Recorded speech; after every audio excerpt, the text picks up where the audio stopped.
آج 8 ماہ بعد بھی اسرائیل کی جو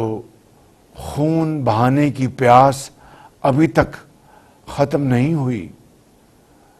اور غزہ کے ساتھ اب رفح میں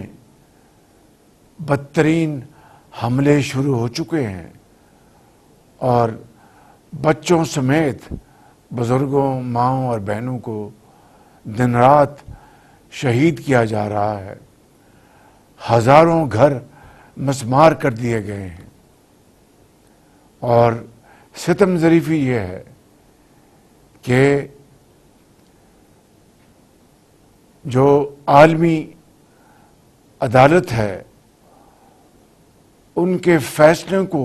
پامال کیا جا رہا ہے، اور اقوام متحدہ کی قراردادوں کو پامال کیا جا رہا ہے، اور دنیا کی کوئی طاقت ابھی تک اسرائیل کو اس بدترین زیادتی اور ظلم سے باز نہیں رکھ سکی۔ اور آج وہاں پہ جو خون کی ہولی کھیلی جا رہی ہے، اس کو، اس دلخراش منظر کو دیکھتی آنکھ نے آج تک نہیں دیکھا تھا۔ میں بہت مشکور ہوں عالم اسلام کا کہ جو اسرائیل کے اس ظلم و ستم کے اوپر بھرپور OIC میں آواز اٹھا رہے ہیں، اور اقوام متحدہ میں سیکورٹی کونسل میں آواز اٹھا رہے ہیں۔ خلیجی ممالک میں سعودی عرب کے کراؤن پرنس وہ اس میں لیڈ لے رہے ہیں، اس کے ساتھ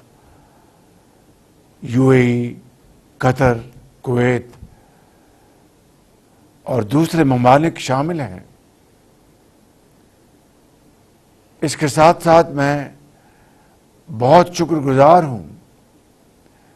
ان یورپی ممالک کا جن میں اسپین، ناروے اور آئرلینڈ شامل ہیں، جنہوں نے اس بدترین بربریت اور ظلم اور زیادتی کے بعد فلسطین کی آزاد حکومت کے قیام کی بھرپور تائید کی ہے، جو کہ اقوام متحدہ اور سیکورٹی کونسل کی قراردادوں کے عین مطابق ہے۔ میں نے ناروے کے وزیر اعظم اور آئرلینڈ کے وزیر اعظم کو خود ٹیلی فون کر کے ان کو مبارکباد دی، اور اپنی طرف سے، اپنی حکومت کی طرف سے اور پاکستان کے 25 کروڑ عوام کی طرف سے ان کا شکریہ ادا کیا کہ بالآخر انہوں نے نہتے فلسطینی عوام کی حمایت میں وہ اٹھ کھڑے ہوئے اور فلسطین کی ایک آزاد ریاست کے قیام کے لیے بھرپور آواز اٹھائی ہے۔ مجھے یقین واثق ہے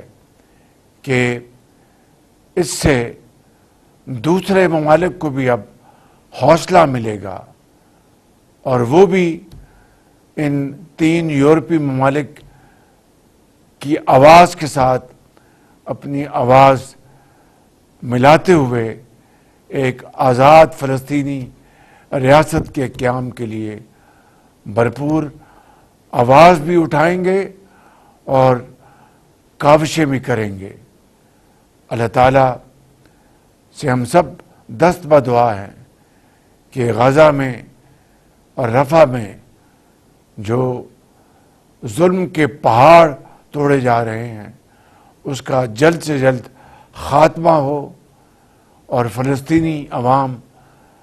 جو کہ اس وقت کھلے آسمان کے نیچے زندگی بسر کر رہے ہیں، زندگی ان کے اوپر تنگ ہو چکی ہے، ہم سب اللہ تعالیٰ سے بڑی عاجزی سے ہم اس کے حضور ہم یہ دعا کر رہے ہیں کہ اللہ تعالیٰ جلد سے جلد ان کو اپنے گھروں میں دوبارہ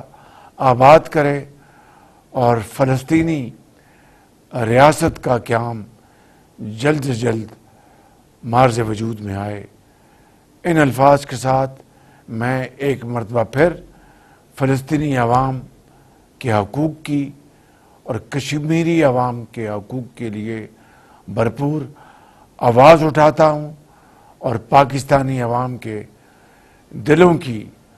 جو امنگیں ہیں ان کی سوچوں کی عکاسی کرتے ہوئے مطالبہ کرتا ہوں کہ ان دونوں مظلوم عوام کو ان کے حقوق دلوانے میں جو عالمی طاقتیں ہیں وہ اپنا بھرپور رول ادا کریں اور کردار ادا کریں۔ پاکستان پائندہ باد۔